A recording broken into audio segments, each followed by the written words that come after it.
Thudik puan suwa hi atul kan ti a Thudik Ziktluak Lova Mipuite Rilru Kaihhruai Tumna ni akan Hmuh Vang ani a ei July ni somni panga sang ni somni pali nimin khan Mizoram People's Forum Hruai tu ten kan Chief Minister an Hmuh a chumia chuan thu tam tak an soi zinga kan Chief Minister khan Ramdan tharin aphut ang thlapin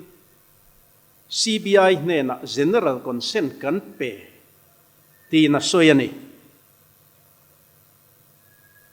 hemi chungchanga hianin Thudik Ziktluak lo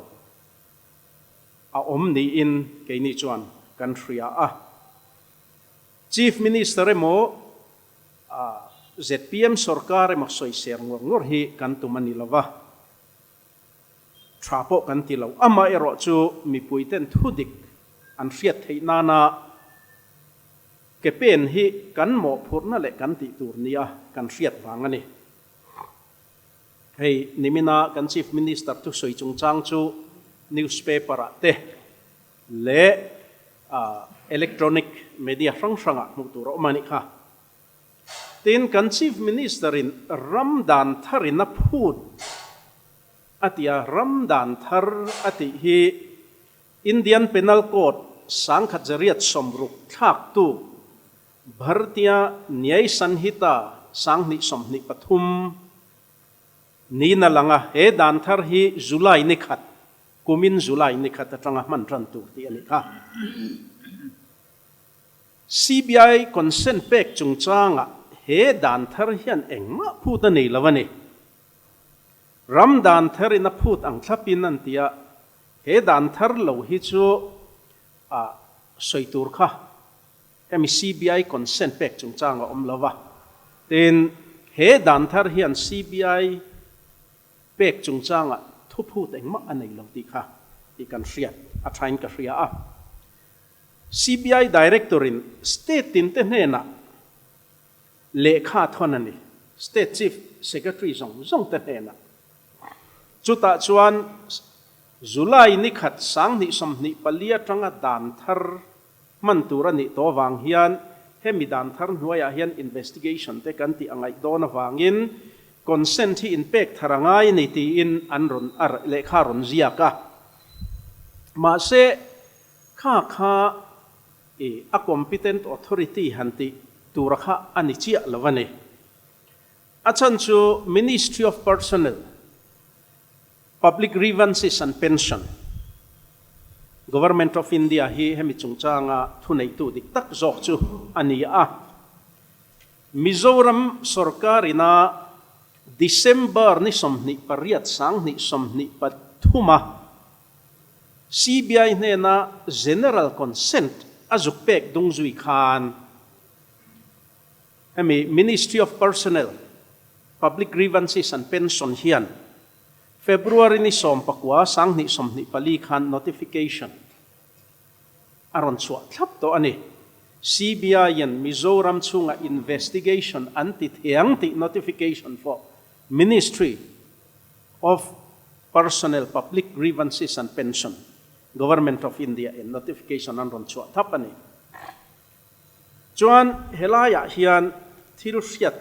tur ngai omta achu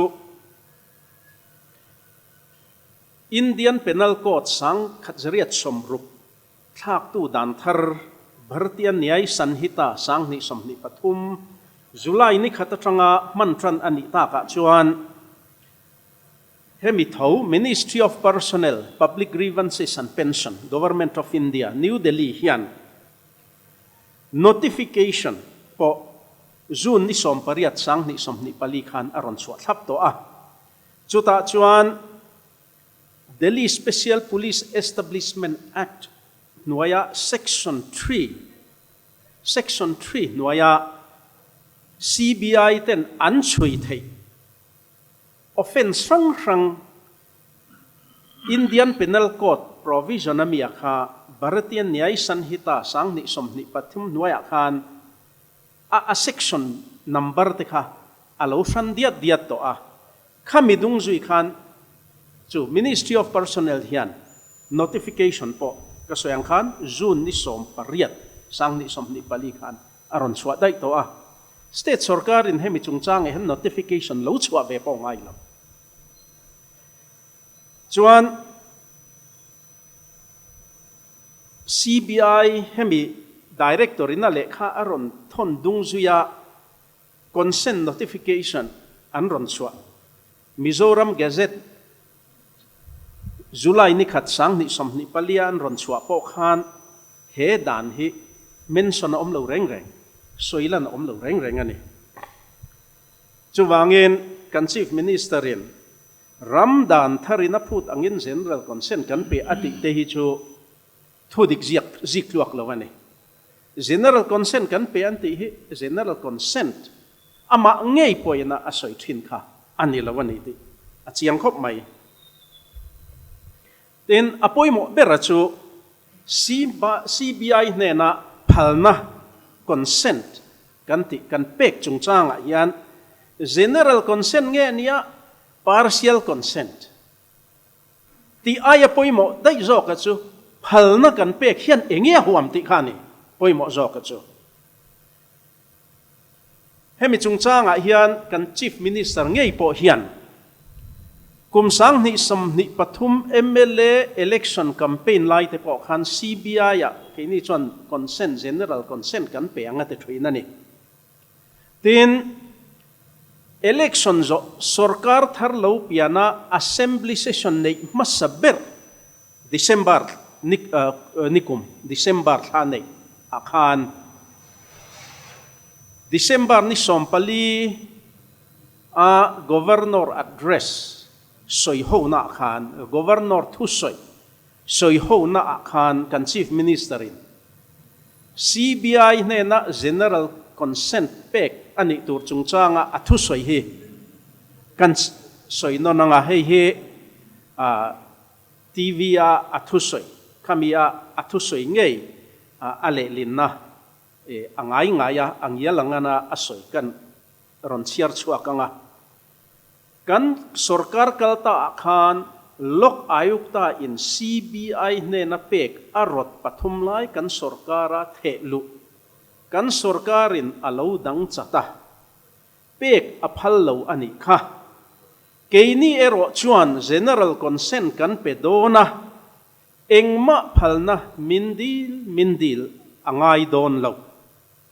an kutalut chu an investigate mai donani ti in general consent an pek tur chungchang thu asoyani kha amai ro chu tuna kan nimina MPF Kaihhruai tu tehma a dan tharin alo aphut angein general consent kan pe ati akhach kami July nikhat sang ni som ni pali gazette notification anchwa hi asoina ani a heta hian enge phalna an pe ka chu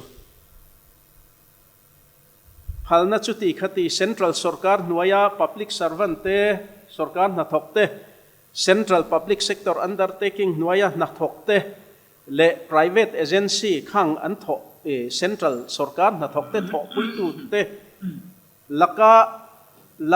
engene chui thei tura phalna pek ani a ta hian ron soitel ta ka chu amma ero chu however to the condition that no such investigation shall be taken up in cases relating to public servants controlled by the state government of Mizoram except with the prior written permission of the state government. Tini. So, helaya keini ero chuan general consent kan pedona engma phalna mindil angai don lo an kuta thulut chu an investigate mai donani ti Mizoram Assembly House athu soinen kha chuan a in person ta dayani chun le zan angani helai phalna an pe ka hi chuan Mizoram Sarkar control na nuaya na thokte public servant sarkar na thokte chu an chui ma in Mizoram Sarkar phalna ziakin an laphot turani antitani hetiang hi chu sarkar kalta MNF sarkar nuaya po khan a omreng to khanen khan danglam na chete po omlo chu wangin CBI ne na general consent kan pe ti a thil tha ti ni om taka thil thar ti ni om taka antlang au che na hi Mipuite ngai tua na suang tua na Mipuite Rilru diklo taka Kaihhruai Tumna ni in kan Hmuh a chu wangin Thudik puan so hi tulin kan ria a tuna consent general consent kan pen ti hi chu MNF sarkar lai khan a om sa to dai ama ngei po ina December ni sompali a assembly a asoi kan sarkar kalta a khan lok ayakta in CBI ne na pek arot pathum lai kan sarkar an the lukha an lo dang chata pek a phal lo ani kha atene khatiang din hun sia a khan tu na hen kan ding ani ti hi e kan riat a train ka ria a chu wangin Thudik hi chu Thudik ania Thudik hi soi mai ni sela e ti hi kan ngen na ania tin Mipuiten Thudik an riat theinan ZPM party in hemi chungchanga riat nei thaber ber an nei te ron chop chuak sela anni nen hianin mipui ma soi ho na te hi nei ta ila ti te e rotna kan nein kan nge na kan ngen na hi an pom ngei po kan ringa achan chu thu in chu a oma Thudik Ziktluak Lova Mipuite thuak suk tumna om nia kan riat te fel lo kan tia angai mo om kan ti ni Thudik hi chu kalmai ro se Thudikin kalmai ro se ti hi e kan du dan le e kan ngai dan ani a chuwang chuanin van tlang ma soi ho na hun te hi nei la e adu duin zo na te mi zot sela chuan soi fia ila e Mipuite po in Thudik ro se ti hi e kan du dan le ZPM sarkar le ZM PM party te e kan ngen na ni zo na enge mo zo bel du in om chuan e kan soi thianga tin e keini hian mandi khan July ni som khan chief minister za om takne na lekha ngen na kan thon to a chumia chuan keini hi chuanin general consent hanti a tun ma congress sarkar poina lo pek to trin a fel tok lo nia an riata wangan han ti danglam le tuna ZPM poina zer consent anti ang chia hi chu thil fu berle fel ber ani lo thei ni in kan threthowa chu wangin mania chief minister ne na lekha kan thona khan ke ni po in a draft gazette notification tur te po kha anin all samzo ka an lo ena a tha an ti ni chuan an pom thei turin ti in kan zo ta keini chuan kan du dana chuan le hemi kan sang ni som ni pathum MLA election kan manifesto phek sarina khan kan zia tel thapa omani keini chuanin lok ayok ta hi thuam chak anianga ama pualin investigation wing le prosecution wing anei theina turatan ruah man kan siam sakang kan ti tin chu ba ka adu huna CBI po aman theina turatan Mizoram lok ayok ta tan general consent kan peng kan tini helaya kan chief minister za takina assembly house asoi ang dewa lok ayok tan CBI hei chu CBI in chui se ati te po state sarkara phalna lak ngai mi alawa direct CBI chui tura a request heina turatan tiang hian kan manifesto po kan da thlapani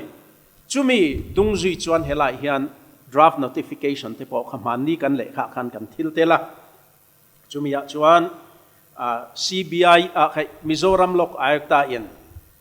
chulati le adu huna CBI aman theina turatan general consent kan pen CBI in khai lok ayok ta in CBI amang do ni chuan state sarkar phalna lamia lavin adu huna request a thon thayang ti kha keini na kan manifesto a kan da dan ani chutiang talte chuti ve sela ti kha tuna ZPM sarkar kan ngen na ani bokane